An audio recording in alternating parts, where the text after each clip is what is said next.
கர்நாடகாவில் முதற்கட்ட வாக்குப்பதிவிற்கான பரப்புரை இன்னும் சற்று நேரத்தில் நிறைவடைய உள்ள நிலையில் பெங்களூரு மத்திய தொகுதியில் போட்டியிடும் காங்கிரஸ் வேட்பாளர் மன்சூர் அலிகான் இறுதிக்கட்ட பரப்புரை மேற்கொண்டு வருகிறார். கூடுதல் தகவல்களோடு செய்தியாளர் நந்தா களத்தில் இருக்கிறார். அவரோடு பேசலாம். நந்தா, இப்போ கர்நாடக தேர்தல் களத்தில் இறுதிக்கட்ட பரப்புரை அப்படிங்கிறது எப்படி இருக்கிறது? எந்த கட்சிகளுக்கான போட்டி அப்படிங்கிறது வலுவாக பார்க்கப்படுகிறது?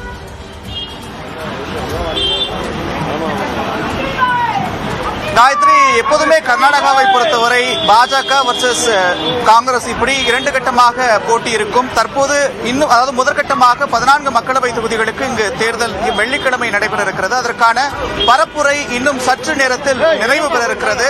தற்போது நாம் இருக்கக்கூடிய இந்த இடம் அப்படின்னு பார்க்கிறப்ப மத்திய பெங்களூரு தொகுதிக்கு உட்பட்ட சாந்தி நகர் பகுதியில் இருக்கிறோம். இங்கு காங்கிரஸ் சார்பில் போட்டியிடக்கூடிய மன்சூர் அலிகான் பரப்புரை மேற்கொண்டு வரக்கூடிய காட்சிகளையும் பார்த்து வருகிறோம். திரளாக காங்கிரஸ் தொண்டர்கள் சாலை முழுவதும் நடைப்பயணமாக சென்று மன்சூர் அலிகானுக்காக வாக்கு சேகரிப்பில் ஈடுபட்டு வருகிறார்கள். இன்னும் சற்று நேரத்தில் பரப்புரை என்பது நிறைவடைய இருக்கிறது. குறிப்பாக சொல்ல வேண்டும் என்றால் மத்திய பெங்களூரு தொகுதியை பொறுத்தவரை 4வது முறையாக பாஜக சார்பில் PC மோகன் களத்தில் இருக்கிறார். வலுவான ஒரு போட்டியாக இந்த இடம் கருதப்படும். முதன்முறையாக மன்சூர் அலிகான் களத்தில் இருக்கிறார். குறிப்பாக இந்த மத்திய சென்னை தொகுதியில்தான் தமிழர்கள் அதிகம் வசிக்கக்கூடிய காந்தி நகரா, சாந்தி நகரா, ஸ்ரீராம்புரா உள்ளிட்ட பல்வேறு பகுதிகள் வருகின்றன. அதே போல சிறுபான்மையின மக்களும் அதிகம் இருக்கிறார்கள்.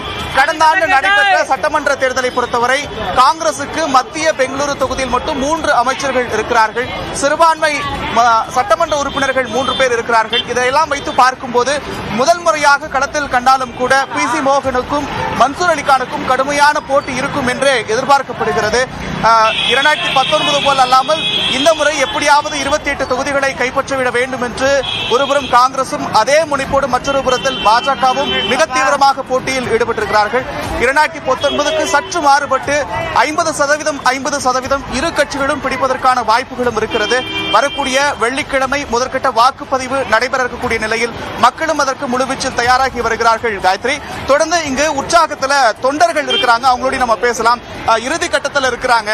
இப்போ வாக்கு சேகரிச்சு போயிட்டு இருக்கிறீங்க. உங்க வேட்பாளருக்கு எப்படி இருக்கு வெற்றி வாய்ப்பு இருக்குது? 100% வெற்றி வாய்ப்பு இருக்குது.